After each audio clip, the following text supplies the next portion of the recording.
ನಮಸ್ಕಾರ, ಸವಿ ರುಚಿ ಚಾನಲ್ಗೆ ವೆಲ್ಕಮ್. ಇಲ್ಲಿ ನೋಡ್ತಾ ಇರ್ಬೋದು ಎಷ್ಟೊಂದು ಗಲೀಜಾಗಿರುವಂತಹ ಇಯರಿಂಗು ಈ ರೀತಿ ಪಳಪಳ ಅಂತ ಹೊಳೆಯಂಗೆ ಮಾಡ್ಬೋದು ನಾವು ಮನೇಲೆ. ಅದು ಯಾವ ರೀತಿ ಅಂತ ಒಂದೇ ಒಂದು ಚಿಟ್ಟಕ್ಕೆ ಒಂದು ಕ್ರೀಮ್ ಇದ್ದರೆ ಸಾಕು ಸ್ನೇಹಿತರೆ, ಎಷ್ಟು ಶೈನಿಂಗ್ ಬರುತ್ತೆ ಅಂದರೆ ಇದೇ ತಾನೇ ಹೊಸ ಅಂಗಡಿಯಿಂದ ತಂದಿದ್ದೀವಿ ಏನೋ ಅಂತ ಅನಿಸುತ್ತೆ. ಆ ರೀತಿ ನಾವು ಇಲ್ಲಿ ಇಯರಿಂಗನ್ನು ಮನೆಯಲ್ಲೇ ರೆಡಿ ಮಾಡ್ಕೊಬೋದು. ಬನ್ನಿ ಅದು ಯಾವ ರೀತಿ ಅಂತ. ತುಂಬ ಗಲೀಜಾಗಿದೆ, ನೋಡ್ತಾ ಇರ್ಬೋದು ಸಂದಿ ಎಲ್ಲ ತುಂಬ ಗಲೀಜು ಕಾಣಿಸ್ತಾ ಇದೆ. ಅದನ್ನು ಇವಾಗ ನಾವು ಕ್ಲೀನ್ ಮಾಡಬೇಕು ಮತ್ತು ಅಷ್ಟೇ ಪಳಪಳ ಅಂತ ಹೊಳೆಂಗೆ ಮಾಡಬೇಕು. ಆ ರೀತಿ ಮಾಡೋದು ಯಾವ ರೀತಿ ಅಂತ ನೋಡ್ಕೊಂಡು ಬರೋಣ. ಜಸ್ಟ್ ಒಂದು 10 ರೂಪಾಯಿ ಕ್ರೀಮಿಂದ ನೀವು ಮಾಡ್ಕೊಬೋದು ಇಷ್ಟು ಹೊಸದಾಗಿ ಈ ಒಂದು ಇಯರಿಂಗನ್ನು. ಸ್ನೇಹಿತರೆ, ಎಲ್ಲೂ ಸ್ಕಿಪ್ ಮಾಡಿದೆ, ಪೂರ್ತಿಯಾಗಿ ವಿಡಿಯೋ ನೋಡಿ. ತುಂಬ ಸುಲಭ, ಇದು ಎಲ್ಲರ ಮನೆಯಲ್ಲೂ ಇದ್ದೇ ಇರುತ್ತೆ ಅಂತ ಅಂದ್ಕೊಂಡಿದ್ದೀನಿ. ಈ ಒಂದು ಕ್ರೀಮು ಇದ್ದೇ ಇರುತ್ತೆ ಪಕ್ಕ, ಅಂದ್ಕೊಂಡಿದ್ದೀನಿ ಅಂತ ಏನಿಲ್ಲ, ಇದ್ದೇ ಇರುತ್ತೆ ಪಕ್ಕ 100%. ಅದನ್ನು ನಾವು ಒಂದು ಚಿಟ್ಟಕ್ಕೆ ತೊಗೊಂಡ್ಬಿಟ್ಟು, ಬರೀ ನಾನು ಖಾಲಿ ನೀರನ್ನು ತೊಗೊಂಡಿದ್ದೀನಿ, ಸ್ವಲ್ಪ ಬ್ರಷ್ ಹದ್ದೋದಕ್ಕೆ ಮತ್ತು ಆ ಒಂದು ಇಯರಿಂಗು ನೀರು ಟಚ್ ಮಾಡಲಿಕ್ಕೆ. ಅದನ್ನು ಈ ರೀತಿ ಒಂದು ಹಳೆಯ ಒಂದು ಟೂತ್ ಬ್ರಷ್ ಇರುತ್ತೆ ಅಲ್ವಾ, ಅದನ್ನು ತೊಗೊಂಬಿಟ್ಟು ಕ್ಲೀನಾಗಿ ಆ ಸಂದಿಗಳಲ್ಲೆಲ್ಲ ಕೂತ್ಕೊಂಡಿರುತ್ತೆ ಗಲೀಜು, ಅದನ್ನೆಲ್ಲ ಸ್ವಲ್ಪ ಈ ರೀತಿ ತೆಗೆಯೋ ಅಂತ ಒಂದು ಕೆಲಸ ಮಾಡಬೇಕು. ಜಸ್ಟ್ ಈ ರೀತಿ ಕ್ರೀಮನ್ನು ಅಪ್ಲೈ ಮಾಡಿದರೆ ಸಾಕು ಸ್ನೇಹಿತರೆ, ತುಂಬ ಚೆನ್ನಾಗಿ ಹೊಸ ಇಯರಿಂಗ್ ಕೂಡ ಆಗುತ್ತೆ ನಿಜವಾಗ್ಲೂ. ಯಾಕಂದರೆ ತುಂಬ ದಿನಗಳ ಕಾಲ ನಾವು ಹಾಕ್ಕೊಂಡು ಆ ಶೈನಿಂಗ್ ಅನ್ನೋದು ಹೋಗಿರುತ್ತೆ, ಹಳೆಯ ಥರ ಒಂದು ಕಾಣಿಸ್ತಾ ಇರುತ್ತೆ.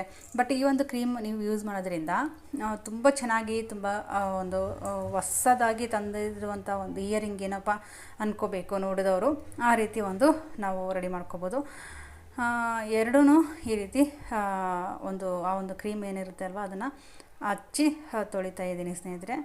ಇನ್ನು ಒಂದು ಸ್ವಲ್ಪ ಮಿಕ್ಕಿದೆ, ಅದನ್ನು ಕೂಡ ನೀಟಾಗಿ ಅಪ್ಲೈ ಮಾಡ್ಕೊತ ನೀಟಾಗಿ ಆ ಸಂದಿಗಳಲ್ಲಿ ಏನು ಚೈನ್ ಬಾಲ್ ಥರ ಇದೆಯಲ್ವ, ಅದರಲ್ಲಿ ನಾನು ಜಾಸ್ತಿ ಗಲೀಜು ಇರೋದ್ರಿಂದ ಅಲ್ಲೇ ಜಾಸ್ತಿ ನಾನು ಬ್ರಷಲ್ಲಿಂದ ನಾನು ತೆಗಿತಾ ಇರೋದು ಗಲೀಜು. ಜಸ್ಟ್ ಹಿಂಗೆ ಟೂತ್ ಬ್ರಷ್ ಒಂದು 5 ನಿಮಿಷ ಹಿಂಗೆ ಹಚ್ಚಿ ಇಟ್ಬಿಟ್ರೆ, ನೀವೊಂದು 5 ನಿಮಿಷ ಆದಮೇಲೆ ನೀರಲ್ಲಿ ಹಾಕಿ ತೊಳೆದು ನೋಡಿ, ಆರಾಮಾಗಿ ಎಷ್ಟು ಪಳಪಳ ಅಂತ ಹೊಳೆಯುತ್ತೆ ಅಂದರೆ ಅಷ್ಟು ನೀಟಾಗಿ ಬರುತ್ತೆ. ಅಷ್ಟು ಚೆನ್ನಾಗಿ ನಮಗೆ ಹೊಸ ಇಯರಿಂಗ್ ರೆಡಿ ಆಗುತ್ತೆ. ಸ್ನೇಹಿತರೆ, ಯಾರೆಲ್ಲ ಸವಿ ರುಚಿ ಚಾನಲ್ಗೆ ನೋಡ್ತಾ ಇದ್ದೀರಾ, ನನ್ನ ಒಂದು ಹೊಸೊಬ್ಬರು ಚಾನಲ್ಗೆ ಸಬ್ಸ್ಕ್ರೈಬ್ ಮಾಡ್ಕೊಂಡು ನೋಡಿ, ಪಕ್ಕದಲ್ಲಿರುವಂಥ ಬೆಲ್ಲೈಕನ್ನ ಪ್ರೆಸ್ ಮಾಡಿ ಹಾಲ್ ಅಂತ ಸೆಲೆಕ್ಟ್ ಮಾಡ್ಕೊಳ್ಳಿ. ನಾನು ಹಾಕಿರೋಂಥ ಪ್ರತಿ ಒಂದು ವಿಡಿಯೋಸು ನಿಮಗೆ ನೋಟಿಫಿಕೇಷನ್ ಬರುತ್ತೆ. ಆವಾಗ ಸಡನ್ನಾಗಿ ಇಂಥ ಒಂದು ಟಿಪ್ಸ್ಗಳನ್ನು ನಾನು ವಿಡಿಯೋ ಮಾಡಿ ಹಾಕಿದಂಗೆಲ್ಲ ನೀವು ಕೂಡ ನೋಡ್ಕೊಂಬಿಟ್ಟು ನೀವು ಕೂಡ ಮನೆಯಲ್ಲೇ ಟ್ರೈ ಮಾಡ್ಬೋದು. ನೋಡ್ತಾ ಇರ್ಬೋದು, ಇವಾಗ 2 ಇಯರಿಂಗನ್ನು ಈ ಥರ ಟೂತ್ ಬ್ರಷಿಂದ ಉಜ್ಜಿ ತೊಳೆದಾಯಿತು. ಅಂದರೆ ಸಿಕ್ಕಾಪಟ್ಟೆ ಉಜ್ಜಿಲ್ಲ ಸ್ನೇಹಿತರೆ, ನಿಮ್ಮ ಕಣ್ಣೆದುರಿಗೆ ನಿಮ್ಮ ಮುಂದೆನೇ ನಾನಿಲ್ಲಿ ತೋರಿಸ್ತಾ ಇದ್ದೀನಿ. ಸಿಂಪಲ್ಲಾಗಿ ನಾನಿಲ್ಲಿ ಉಜ್ಜಿಬಿಟ್ಟು ತೋರಿಸ್ತಾ ಇದ್ದೀನಿ.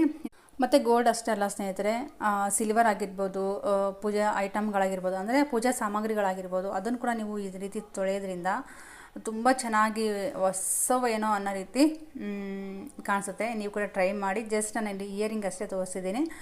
ನಿಜವಾಗ್ಲೂ ಪೀತಾಂಬರ ಪುಡಿ ಹಾಕಿ ಉಜ್ತಾರಲ್ವ, ಅದಕ್ಕಿಂತ ಈ ಒಂದು ಟೂತ್ ಬ್ರಷು ಅಷ್ಟು ನೀಟಾಗಿ ಕಾಣಿಸುತ್ತೆ. ಸಿಲ್ವರ್ ಬೆಳ್ಳಿ ಐಟಮ್ಸ್ ಏನಿದೆ ಅಲ್ವಾ, ಈ ಒಂದು ಕ್ರೀಮ್ ಹಾಕಿ ಉಜ್ಜಿ ತೊಳೆದು ನೋಡಿ, ಹೌದು ಸಿಸ್ಟರ್ ನೀವು ಹೇಳಿದ್ದು ನಿಜ ಅಂತ ಹೇಳ್ತೀರಾ. ತೊಳೆದ್ಬಿಟ್ಟು ನನಗೆ ಕಮೆಂಟ್ ಮೂಲಕ ತಿಳಿಸಿ. ನೋಡ್ತಾ ಇರ್ಬೋದು ಯಾವ ರೀತಿ ಹೊಸ ಇಯರಿಂಗ್ ರೀತಿ ನನಗೆ ಸಿಕ್ತು ಮತ್ತೆ ಅಂತಂದ್ಬಿಟ್ಟು. ಜಸ್ಟ್ ಉಜ್ಜಿ ತೊಳೆದಿರೋ ಅಂಥದ್ದು ಅಷ್ಟೇ ಸ್ನೇಹಿತರೆ, ಯಾವುದೇ ರೀತಿ ನಾನು ಜಾಸ್ತಿ ಇದು ಯಾವುದು ಪೇಸ್ಟಪ್ಪ ಅಂದರೆ ಕೋಲ್ಗೇಟ್ ಪೇಸ್ಟ್ ಸ್ನೇಹಿತರೆ. ಈ ರೀತಿ 10 ರೂಪಾಯಿ ಪೇಸ್ಟಿಂದ ನಾವು ಆರಾಮಾಗಿ ನಾವು ಇಲ್ಲಿ ಕೋಲ್ಗೇಟು ಟೂತ್ ಪೇಸ್ಟ್ ಇರುತ್ತೆ ಅಲ್ವಾ, ಆ ಒಂದು ಕ್ರೀಮ್ ಅಂದರೆ ಆ ಒಂದು ಪೇಸ್ಟನ್ನು ಹಾಕ್ಕೊಂಬಿಟ್ಟು ನಾವು ಚೆನ್ನಾಗಿ ತೊಳೆಯೋದ್ರಿಂದ ಈ ಗೋಲ್ಡು ಸಿಲ್ವರ್ ಆಗಿರ್ಬೋದು ತುಂಬ ಚೆನ್ನಾಗಿ ಪಳಪಳ ಅಂತ ಹೊಳೆಯುತ್ತೆ ಸ್ನೇಹಿತರೆ. ತುಂಬ ಚೆನ್ನಾಗಿ ರಿಸಲ್ಟ್ ಕೊಡುತ್ತೆ. ನೀವು ಕೂಡ ಟ್ರೈ ಮಾಡ್ಬೋದು ಖಂಡಿತವಾಗ್ಲೂ. ನಾನಿಲ್ಲಿ ಸ್ವಲ್ಪ ನೀರು ಹಾಕ್ಕೊಂಡು ಸ್ವಲ್ಪ ಬ್ರಷ್ ಕೂಡ ತ್ಯಾವ ಮಾಡಿಕೊಂಡು ತೊಳೆದ್ಮೇಲೆ ಯಾವ ರೀತಿ ಬಂತು ನೋಡ್ತಾ ಇರ್ಬೋದು. ಯಾರೆಲ್ಲ ಕೊನೆ ತನಕ ವಿಡಿಯೋ ನೋಡಿದ್ದಾರೆ ಎಲ್ಲರಿಗೂ ಥ್ಯಾಂಕ್ ಯು ಸೋ ಮಚ್.